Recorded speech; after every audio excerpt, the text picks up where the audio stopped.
Assalamualaikum warahmatullahi wabarakatuh. Perkenalkan kami dari kelompok B7 ingin mempresentasikan hasil diskusi kami yang berjudul penilaian daur hidup produk susu sapi segar, yaitu studi kasus di KPBS Panggelangan. Next. Di sini ada anggota kami. Saya sendiri Novel Nurfadila dengan NIM 13221076. Saya Gusti Muhammad Fariza dengan NIM 13221027. Saya Deni Salonggom Seniga dengan NIM 13221039. Saya Sabila Murfi dengan NIM 13221040.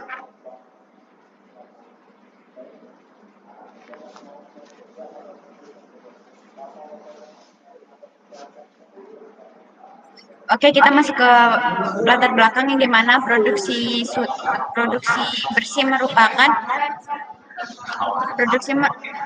merupakan suatu cara untuk mengelola proses produk untuk menghasilkan produk jasa secara lebih efisien. Manfaat produksi bersih sendiri yaitu memberikan manfaat ekonomi melalui penghematan energi, air, bahan baku, dan pengurangan limbah. Yang dimana pada industri susu sendiri, khususnya sektor peternakan sapi, memberikan kontribusi signifikan terhadap emisi gas rumah kaca.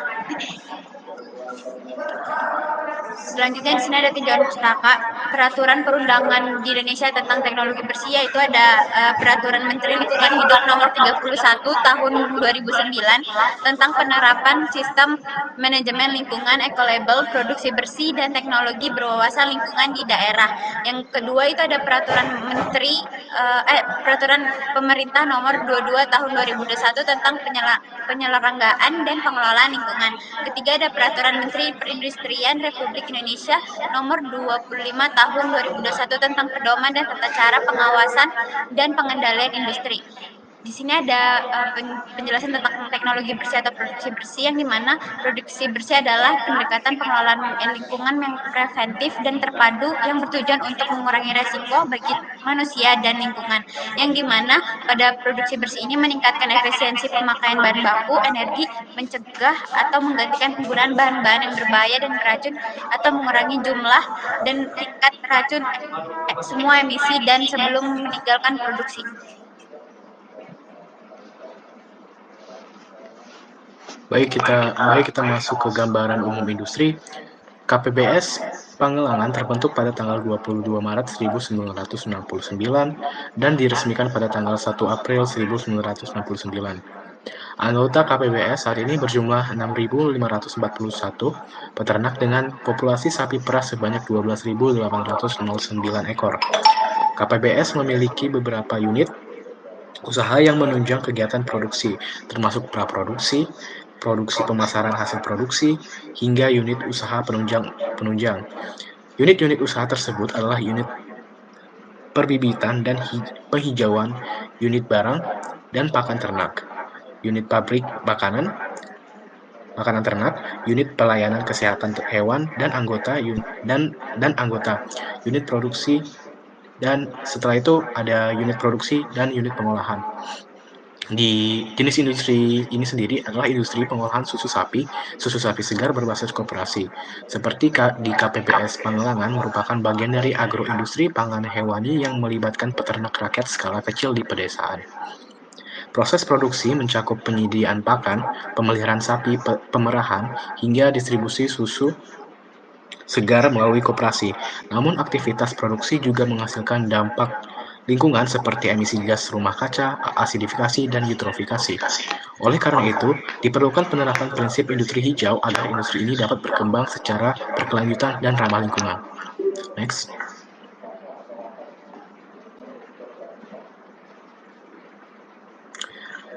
Di sini ada kondisi awal sebelum penerapan teknologi bersih, yang dimana di bagian pakan ternak, pertama mayoritas peternak menggunakan konsentrat, yaitu Pollard, Dedak, dan CGF.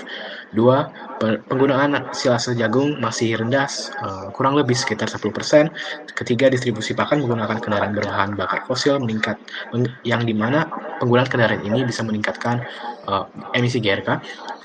Yang kedua ada pemeliharaan sapi, limbah, kotoran yang cair dibuang langsung tanpa pengolahan. Yang kedua menyebabkan potensi pencemaran tanah dan air Ketiga, penggunaan air tinggi namun tanpa sistem pengolahan limbah yang baik. Dan ke bagian transportasi kita ada seluruh logistik masih menggunakan kendaraan konvensional emisi yang dengan menghasilkan emisi karbon yang tinggi. Dan kita pindah ke dampak lingkungan yang dihasilkan. Yang pertama adalah 0,1 kg CO2 ekuivalen, ketiga ada 0,03 kg SO2 ekuivalen, dan yang ketiga ada 0,03 kg PO4 ekuivalen. Baik, untuk analisis dampak lingkungan berdasarkan kegiatan adalah yang didapatkan dari running kita. Yang paling tinggi itu adalah biotic depletion dan historical ecotoxicity, dan yang ketiga itu adalah acidification, dan dapat dilihat dari yang warna hijau itu adalah dari kegiatan peternakan dan yang hijau muda itu adalah bagian koperasi. Next. Mungkin solusi yang dapat dilakukan ada untuk meminimalisir dampak lingkungan adalah untuk acidification dilakukan. Peternakan terintegrasi, olah kotoran dengan biogas dan pupuk organik, serta memanfaatkan sebagai pakan cacing.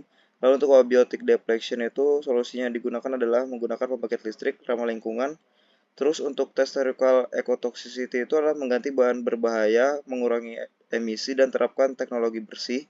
Lalu human toxicity itu dapat mengurangi emisi GRK dan dengan cara olah limbah secara optimal. Terus untuk freshwater aquatic ecotoxicity adalah terapkan peternakan terintegrasi dan limbah menjadi biogas, pupuk organik, dan pakan cacing. Baik, next. Kemudian ada kontribusi strategi terhadap target SDGs. Kontribusi strategi terhadap target ini sangat penting untuk mengurangi dampak emisi GRK dan pelestarian lingkungan. Kemudian ada SDG 13 untuk mendapatkan aksi terhadap perubahan iklim.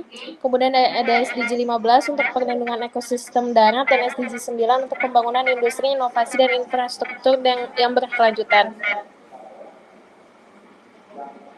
Next.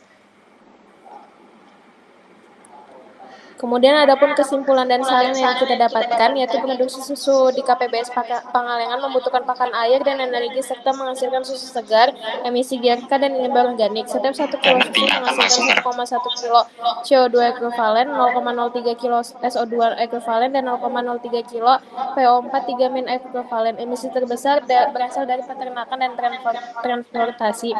Kemudian hasil SCA menunjukkan bahwa kegiatan peternakan menjadi kontributor utama emisi GRK, asidifikasi, dan eutrofikasi, terutama dari limbah ternak dan energi fosil. Kemudian strategi perbaikan mencakup peternakan terintegrasi, pemanfaatan limbah menjadi biogas dan pupuk, penggunaan pakan rendah emisi, serta efisiensi energi dan transportasi. Kemudian yang terakhir yaitu penerapan LCA Cradle to Gate memungkinkan identifikasi sumber emisi dan perbaikan proses, sekaligus mendukung pencapaian SDGs terkait iklim, lingkungan, dan industri berkelanjutan. Kemudian ada pun saran yang kita simpulkan, yaitu diperlukannya penerapan sistem peternakan terintegrasi yang ramah lingkungan seperti pemanfaatan limbah kotoran sapi menjadi biogas untuk menurunkan emisi GRK dan meningkatkan nilai ekonomi. Adapun juga disarankan untuk menggunakan energi terbarukan, pakan rendah emisi, dan efisiensi rantai pasok transportasi. Kolaborasi antar peternak, koperasi pemerintah, dan swasta penting untuk melatih infrastruktur guna mendorong adopsi teknologi bersih dan terciptanya SDGs 2045.